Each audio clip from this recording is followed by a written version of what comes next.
When in Rome, do as the Romans do. Well, today I'm in Hawaii and I want to eat like the locals do.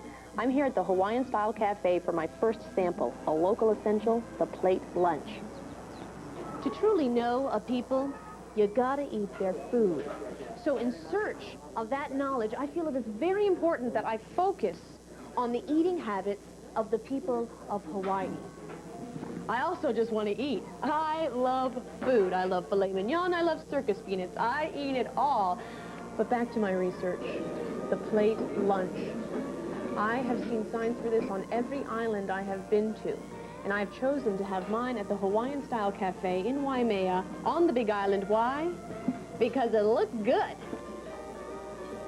Here in Hawaii, the lunch of choice is plate lunch. The story of plate lunch and the reason for the cultural blending of cooking styles of Hawaiian cuisine really depends on who you ask. But all accounts point to the 1800s and early 1900s with the workers on the pineapple and sugar plantations of Hawaii. They were immigrants from many varied cultures, including Filipino, Japanese, Chinese, and Portuguese. The Caucasians, or Hale, were the foremen and plantation owners. The workers who lived side by side in the plantation village would taste their neighbor's food at lunchtime in the fields. And that was the beginning of the plate lunch. But you know what I think is interesting? Ask a local, and although they may not be able to tell you the origin of the plate lunch, they sure do love to eat them. Hi there. Hi. So what can I get for you today? I would like one plate lunch, please. Okay, how's about trying our Friday luau special? Okay. And also our local moco. You know what? I will take both. Sounds great? Yeah. Thank you. Research. Okay. My waitress explains the plates to me, but I couldn't get over the size. This is our Hawaiian-style local moco. Local moco. Consists of 1 pound hamburger patty. It's over rice with sauteed onions, brown gravy, and a fried egg. And a fried egg. This is huge. This is our Friday special. Steamed rice. You have kalua pork. This is pork. Then you have the lau lau. What's lau lau? Which that considers pork and beef. It's wrapped in taro leaf and More it's pork. steamed. Okay. Then we have our chicken and long rice and the lomi lomi salmon. Does this come with defibrillator paddles? Well, thank you very much. You're welcome. Enjoy your lunch. I will. That's what the plate lunch is all about, filling up for a great price. Well, there are two things that we know about the people of Hawaii by looking at these meals. One, they are very generous. And two, they eat until they're tired, not full. Well, don't look at it, eat it. Get it on your face. So are you the man responsible for this meal? Yes, I am guilty of that. I'm Sam. I'm Mike. Nice to meet you. Nice to meet you, Mike. Although Mike earns a living making plate lunches, he really didn't know about their history. All he cared about was serving great food to his customers for a bargain. There's nothing fancy about this favorite Hawaiian lunch. It's just good old home-style cooking, and local folks just can't get enough. As I talk with Mike and work on this incredible lunch, I contemplate my next stop. But first, for dessert, Mike recommended Big Island candies. They're located on the windward side of the Big Island in a little city named Hilo. I'm sure I can make room for a little chocolate. Well, that was certainly an educational meal. The plate lunch blends all the different ethnic backgrounds that exist here in Hawaii in one big, satisfying meal. Big, big meal. But I always have room for dessert, and so I'm heading to Hilo to Big Island Candy. And I don't know if they were pulling my leg back at that cafe, but they told me that they make chocolate-covered squid. They hand dip other things in chocolate here, too, not just squid. Squid or no squid, I've got tasty chocolate on my mind. And at Big Island Candies, they're hand-dipped. Actually, what I'm talking about is aika. It's dried, chewy cuttlefish. This facility has 40,000 square feet of candy-making power. Samples! Aloha. Aloha!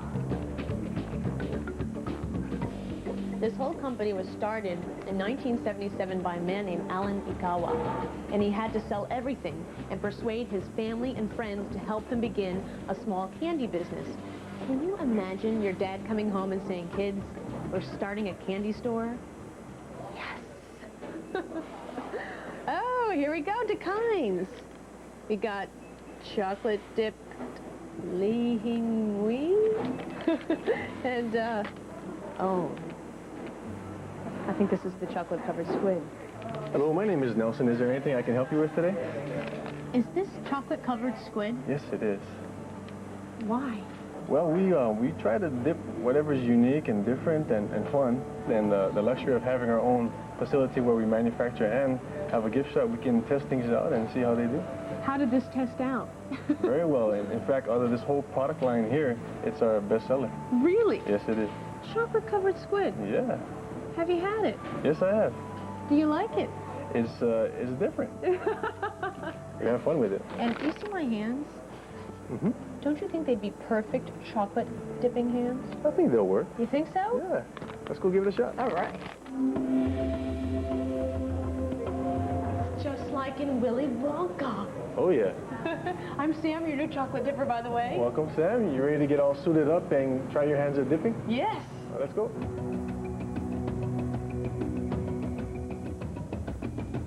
We're dipping squid. No, I get to do squid. No, this is what you've always wanted to dip.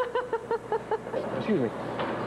I'm sorry, I just got a page. I need to go, but I'll be right back. But Sam, Yeah. please don't touch anything just yet. I won't touch anything. I'll be right back. Okay. Don't touch anything now. I'm not gonna. Okay. I'm not going to touch anything. Is anyone looking? But I'll bet I can sneak a taste without anyone catching me. Okay, coast is clear. Mmm. Rich chocolate with a chewy, fishy center. Oh, boy. Needs more chocolate. Whoa, double dip.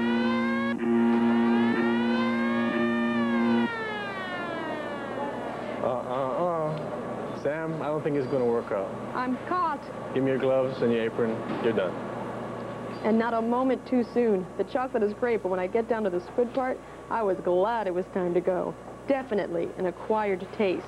Nelson asks me for my gloves. I'm fired, and that's the end of my candy dipping career. I don't think they liked my hands-on approach back there. But Nelson felt sorry for me. I got free chocolate. Next, I'm headed to Maui to get a taste of some pretty exotic fruit that you won't find on the mainland. My way through Hawaii, showing no signs of slowing down. That plate lunch had me scared, but boy, did I rally with the chocolate-covered squid. I'm headed to Kona, gonna hop on a plane to go to Maui. But before I do that, we need to check out a market. Before I leave the Big Island to continue on my Taste of Hawaii adventure, I want to see what goodies I can find at this little grocery market. Now, markets make really great culinary interactive centers, kind of like Museum of Science meets food. So let's go interact. This store is great. Let me see. They have Kona coffee and even taro chips. This is poi? You've heard of poi, right? This is taro and water. Taro is a root vegetable, and the people of Hawaii traditionally eat this with their fingers, which is great. I love eating with my fingers. And they use 2 fingers if it's, you know, good and thick, and 3 fingers if it's a little soupy. This to me looks like a 3-finger one. You know, darn it. I think I forgot my coupon for poi.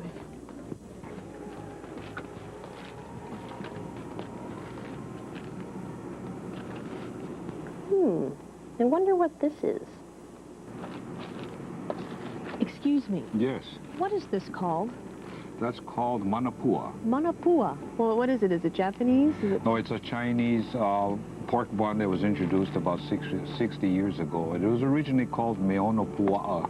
In Hawaiian, meono is bread, pua'a is pork, pork bun. Are the different colors mean that it's different pork or different inside? Well, the different colors mean it's different inside, but that's a recent thing. Oh. Originally, they were all pork. Oh, so it's nouveau pork. That's correct. Do you like manapuas? Yes, I do. I eat them all the time. Can I buy you one? No, thank you. You sure? All right, thank you.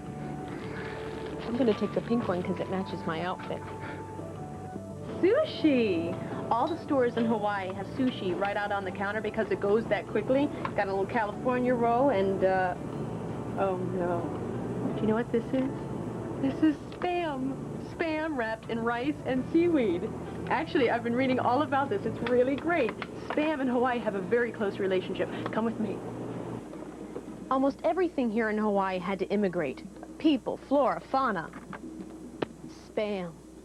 This little can of spiced meat migrated during World War II when offshore fishing was prohibited. And because of the people of Hawaii's love of pork products, it thrived and flourished. I think I'm going to buy a can. Oh, that would be shoplifting.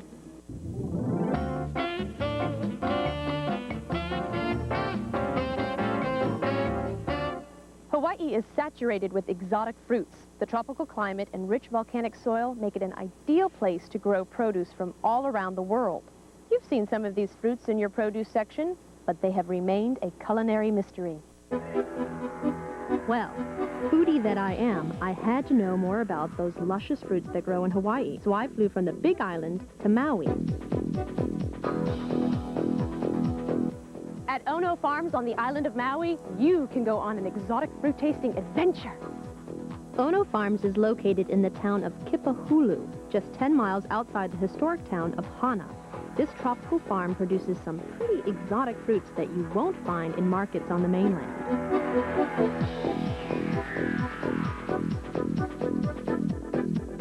Chuck Borner and his wife run the 30-acre certified organic farm along with their kids, and they will take you around the grounds sampling their homegrown snacks. And I love how all your kids participate. It seems like they really have an importance, a stake in their farm, because it will be theirs someday, right? Yeah, right. Sooner than they think, too. I'm ready to go surfing. You know? Chuck named his farm Ono, from the Hawaiian word meaning the best, and it's a tropical fruit lover's paradise. Most of what Chuck grows is sold at outdoor markets and to chefs at some of the finest restaurants around Maui. If you're staying in the islands, Ono Farms can even box up some of their finest and ship it to you. Chuck and his family grow acres of papayas, mangoes, and bananas, along with some very bizarre-looking fruits. So this is the starfruit tree, or carambola. I never knew they grew this way. Yeah, they grow right off the trunk of the tree, and Beautiful. these here with the high-colored are your ripe ones. The ripe ones are they're like the golden yellow. Uh-huh. Beautiful. And how do you eat it? You just eat it like an apple. Yeah? I think they're about the most thirst-quenching fruit around. Mm-hmm. Oh, it's so good. It's like crispy like a cucumber, but tangy like a grape. Very subtle. Yeah, you can cook with it. You can cut it to look like a star. You can use it in starfruit upside-down cake my wife makes, and making... That is precious. Treat it like an apple. You bake apple pies with it, star apple pies. I like it. Did you know that Hawaii is the only state in the United States that can grow coffee beans? The climate and the temperature make it some of the best coffee in the world. Chuck and I did a little taste testing, and when you bite into a raw bean, it doesn't taste like coffee. It's actually kind of sweet. Chuck told me that when harvesting, they hand-pick each and every ripe bean that goes into making their estate coffee. And Ono Farms produces nearly 1,000 pounds of dry bean a year. Now that's a lot of Java. So this is a real special type of lilikoi or passion fruit that grows on this vine above us here, and it's real special because it's so sweet. It's not like any other one. How do you eat it? Best way is just to bite off this end here and then just squeeze it in your mouth. You don't even get your hands dirty. Now just squeeze. Just squeeze. Then you can just... And then just gonna go like this. I love it. So this is one of our more exotic fruits. This is a really wacky-looking fruit. It's called a durian. It's native to Indonesia and sometimes considered an aphrodisiac. The durian is referred to as the king of fruits, and because it's so rare, it's very expensive. One fruit can cost between $10 to $30. The part you actually eat is inside this hard, spiky shell and surrounds the seed. It has a creamy texture, and the taste is definitely distinctive. Is it a good one? That is really amazing. A little bit like an almond custard. Oh, it is. That is so good. Exotic fruits are slowly making their way to your local supermarkets, but they're not as fresh as when you can pick them right off the tree. And fruits like the passion fruit and the durian, you can't even get on the mainland. So it's settled. You're just going to have to come to Hawaii. Feeling thirsty? I'll take you to a hip Honolulu bar that serves up an ancient Hawaiian drink you'll only find in the islands. And I'll belly up next